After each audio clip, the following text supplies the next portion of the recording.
Hello friends, welcome to my YouTube channel. Friends, unit digit concept को समझने के लिए आज मैं आपके लिए इसके 3 पॉइंट लेके आया हूँ। इन तीनों पॉइंट को अगर आप समझ ले जाते हैं तो आपको यूनिट डिजिट यानी इकाई अंक का सारा खेल आपको समझ में आ जाएगा। आप कोई से क्वेश्चन कैसे भी लगा सकते हैं अगर आप इसको समझ जाते हैं। चलिए इसको देखते हैं। पहला पॉइंट, यदि लिखा है एक्स की पावर एन, मतलब एक्स में आपका यूनिट डिजिट, अगर क्वेश्चन का यूनिट डिजिट आपका 0 1 2 मतलब इतने में से ही कोई होगा आपका यूनिट डिजिट। देखिए जैसे मैं एग्जांपल के तौर पे लिख देता हूँ, जैसे 1 2 3 5 6 का यूनिट डिजिट मान लीजिए 4019 है। अब आपको इतने से मतलब नहीं है, 1 2 3 5 से मतलब नहीं है, आपको 6 से मतलब है। तो 6 से आपको हम एक्स का यहाँ पे मैं डिनोट कर रहा हूँ और एन आपका ये पूरा होगा। एन आपका ये पूरा होगा जो ये 3 कैटेगरी में मैं यहाँ पे बताया हूँ कि अगर एन ये होगा तो क्या होगा, यहाँ पे एक्स का भी मान चेंज होगा।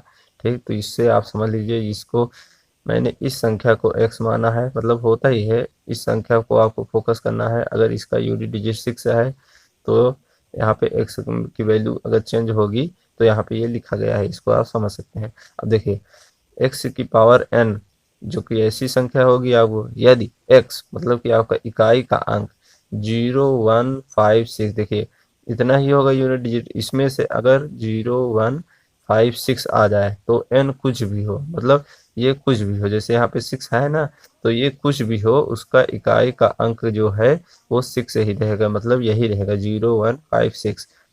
ठीक, दूसरे कॉन्सेप्ट की ओर चलते हैं। यदि x 2 3 7 8 मतलब अगर इस स्थान पे इनमें से कोई भी आ जाए तो इकाई का अंक क्या होगा, n। जो पावर होगी आपको उसमें आपको 4 का भाग दे देना है। ठीक, 4 का भाग दे देना है, फिर शेष 4 का भाग देने पे अगर शेष आए 1 आए तो उस x की पावर मतलब इस x की पावर 1 लिख देंगे। सॉरी 1 लिख दे, हाँ 1 लिख देंगे। फिर अगर पावर 2 आती और शेष 2 आता है तो उसकी पावर 2 लिख देंगे, शेष 3 आता है तो उसकी पावर 3 लिख देंगे। अगर शेष 4 आता है, शेष 4 आने का मतलब क्या है कि 4 से पूरा पूरा डिवाइड हो रहा है, अर्थात शेष 0 आए या फिर शेष 4 आए तो उसकी पावर 4 लिख देंगे।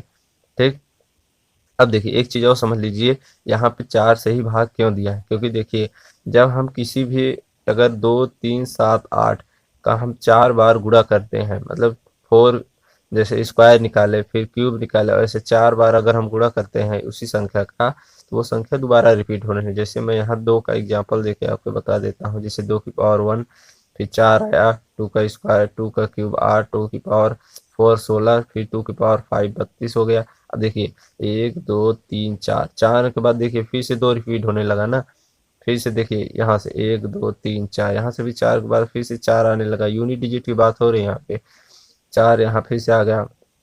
फिर देखिए ये 8 है, यहाँ देखिए इसके 1 2 3 4, 4 के बाद फिर से 8 हो गया। मतलब 4 अंकों के बाद ये इसकी यूनिट डिजिट की बात करें तो ये फिर से रिपीट होने लगते हैं।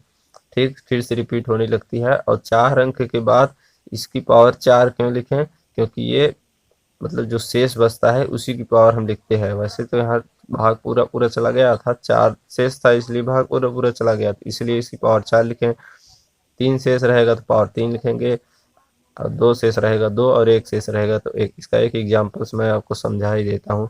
जैसे 2 की पावर लिखा है यहाँ पे 15 9 लिखा है। ठीक, अब यहाँ पे क्या करेंगे, इसको 4 से भाग दे, इसकी पावर को 4 से भाग दे, तो 4 3 12 13 14 15, फिर 4 से 28, 4 9 36, 3 39। अब देखिए 3 जो हो गया वो शेष हो गया।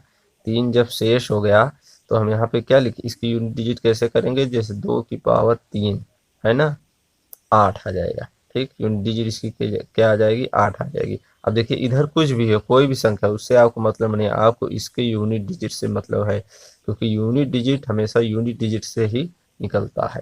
ठीक, तीसरा कॉन्सेप्ट क्या था, तीसरा और लास्ट कॉन्सेप्ट, अगर ये मतलब इकाई के अंक में 4 और 9 आ जाए। ठीक, तो 4 के लिए सबसे पहले 4 के लिए देख लीजिए क्या होगा। 4 के लिए इकाई अंक क्या होगा, n, मतलब 4 की पावर जो है वो अगर सम है, ठीक, सम है तो उसका यूनिट डिजिट 6 होगा, अगर विषम है तो उसका यूनिट डिजिट 4 होगा।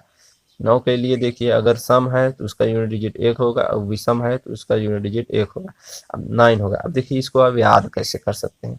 जैसे मान लीजिए आपका क्वेश्चन आ गया 14144 की पावर 109, और इसी का मैं ले लेता हूँ 14101 की पावर 144 की पावर 100। अब देखिए, एक में पावर विषम किया हूं मैं, एक में पावर सम है, और ये 4 के लिए है। ठीक, अब देखिए जब पावर विषम है तो यूनिट डिजिट क्या आएगा, 4 आएगा। कैसे आप याद रखेंगे, देखिए आप 4 की पावर 1 कर लीजिए ना, ये भी तो 4 की पावर 1 जो है वो भी तो विषम है, तो यहाँ क्या आ रहा है, 4 आ रहा है। इससे आप ऐसे आसानी से याद रख सकते हैं कि एक भी विषम था तो 4 था, ऐसे भी विषम कोई भी आ जाए तो हमेशा 4 ही होगा।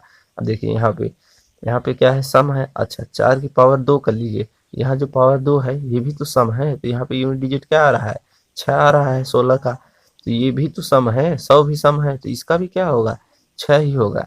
ठीक, ऐसे आप 9 से भी याद रख सकते हैं। जैसे देखिए 9 की पावर 1 करते हैं, तो ये क्या है, अभी विषम है, ये क्या है, विषम है, तो 9 ही आ रहा है। ऐसे 9 की पावर कुछ भी, कोई भी हम विषम संख्या लिख दें, कोई भी विषम संख्या लिख दें, तो इसकी पावर क्या होगी, 9 होगी। इससे आप आसानी से आ सकते हैं। मान लीजिए आपको कोई भूल जाए सम में क्या होता था, विषम में क्या होता था, तो आप ऐसे याद रखें। अब देखिए 9 की पावर 2 करते हैं, 2 एक क्या है, सम है, तो यहाँ पे क्या आ रहा है, 18, 18 के सॉरी 1 आ रहा है।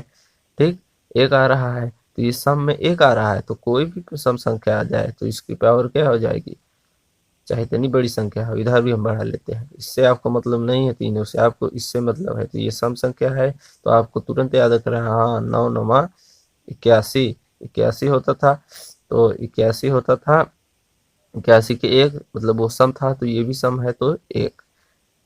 तो आप इसको एक बार अच्छे से पढ़ लीजिएगा। इससे पहले मैंने अच्छे से एक वीडियो बनाया था, इसमें डिटेल में ये सब समझाया था। इसके बाद मैं तुरंत क्वेश्चन कराऊंगा, ये बहुत छोटा सा वीडियो है, तो इसको आप समझ लीजिएगा, इसको देख लीजिएगा, इसको पढ़ लीजिएगा, सब कुछ अच्छे से मैं लिखा हूँ। धन्यवाद।